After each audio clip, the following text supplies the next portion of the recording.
Bonjour à toutes et à tous, aujourd'hui nous vous proposons de découvrir différentes façons, plusieurs manières de découvrir l'avenir. Pour être plus précis, on verra différentes manières qu'on utilise encore de nos jours.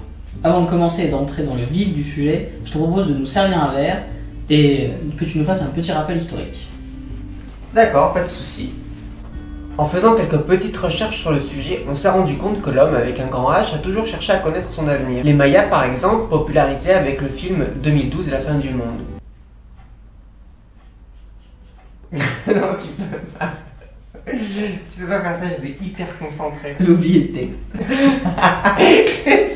Le mec il a dit tiens c'est prêt, tiens voilà c'est prêt, tiens. J'ai oublié le texte pour servir de verre.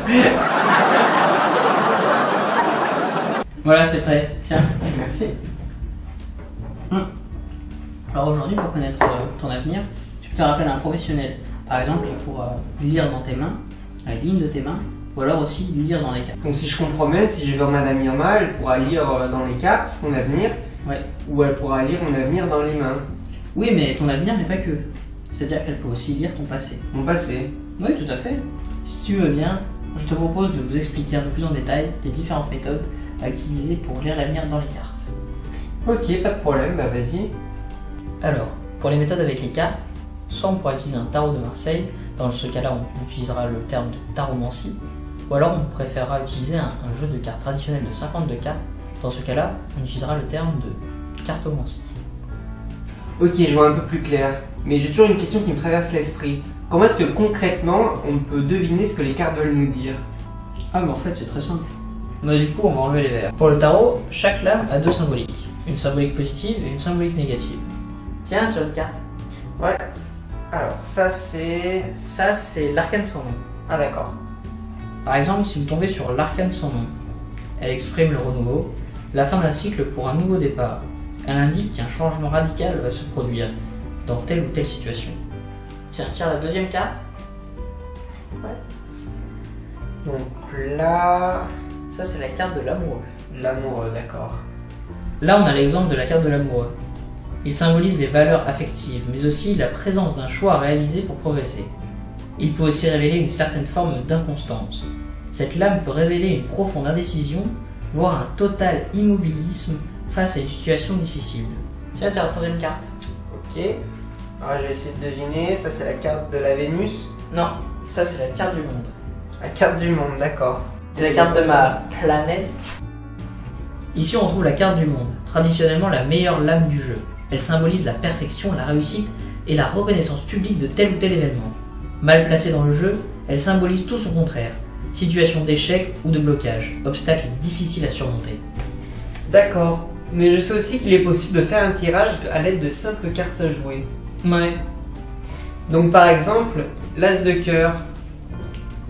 Eh bien l'as de cœur symbolise le foyer de la famille, la vie privée. Elle peut aussi représenter un nouveau lien affectif, un mariage.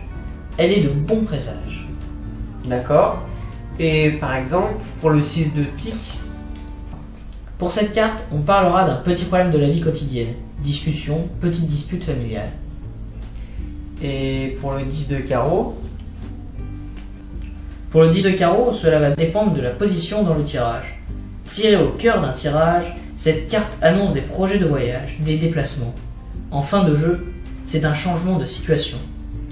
Et pour finir, le 3 de trèfle. Le 3 de trèfle annonce que vous recevrez une aide de votre entourage, une collaboration professionnelle ou un riche mariage. Ok, et du coup pour aller un peu plus loin dans l'interprétation, si la carte tombe dans ce sens ou si elle est dans l'autre sens, c'est important? Alors oui, pour les cartes du jeu de 52 cartes. Par exemple pour l'as de cœur, dans le bon sens cela signifie le bonheur affectif. En revanche dans le mauvais sens, elle annonce quelques obstacles. Ah ok, donc si elle est du bon côté c'est bon signe et du mauvais côté c'est mauvais signe. Alors non.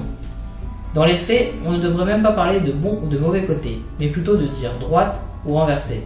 Par exemple, pour reprendre une carte que tu m'as montrée, le 3 de trèfle, droite c'est un signe de situation qui évolue positivement, et renversée, elle indique une situation stable.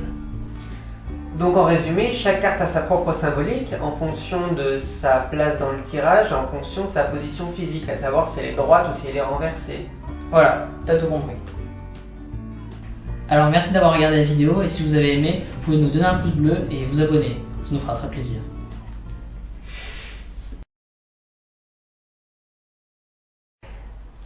Tiens, sur une carte. Ah, c'est le valet. Oh ben ça alors, on n'a pas les bonnes cartes. Ok.